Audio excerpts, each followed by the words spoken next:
Hey everybody. I've been thinking a lot lately and been challenged by this one question.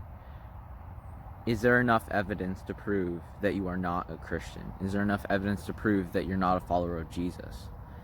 And that hits deep, and I'm sure it will with some of you, because I know that all of us, we live our lives, and not all the people that we're around aren't always Christians, and it's easy to act like a Christian around believers. But what happens when we're a part of the world with friends? There's nothing wrong with having good friends that aren't believers, and that's a great opportunity to witness. Um, so is there proof in your life to show that you are a follower of Jesus? I'm not just saying in the church, because it's easy to act like a Christian in church. But what happens when you're outside the church, when you're surrounded by unbelieving friends or just that one friend, and it's easy to act like they do? Are you acting differently? Are you acting like Jesus?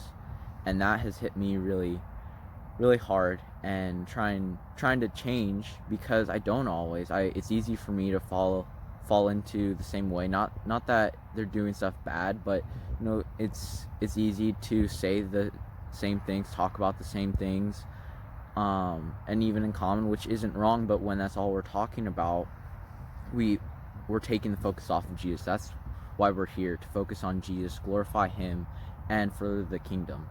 So one of the verses that just immediately jumped out to me when I thought of this was, he who denies me before men, I will deny him before my Father in heaven. If that doesn't hit deep, then there's something wrong. That really cuts it all down, lays it out, and says, okay, if you aren't gonna say that you are a believer and act like a believer and say who I really am, then I will not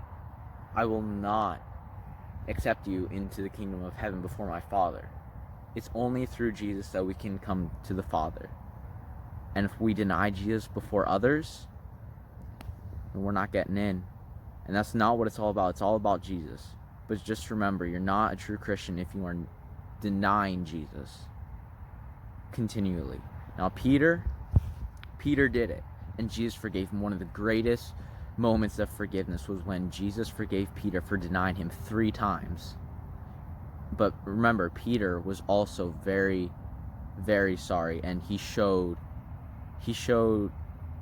how bad he felt for denying Jesus, because it wasn't something to take lightly. It was something to really feel horrible and feel like the worst ever, honestly, for Peter to deny Jesus, his best friend. I pray that all of you won't deny your best friend. I pray that when all the evidence is lined up, there isn't one person who can say they're not a believer. I pray that all of the evidence of your life will show whose you really are, and who Jesus really is in you. Thank you for your time. Have a great week.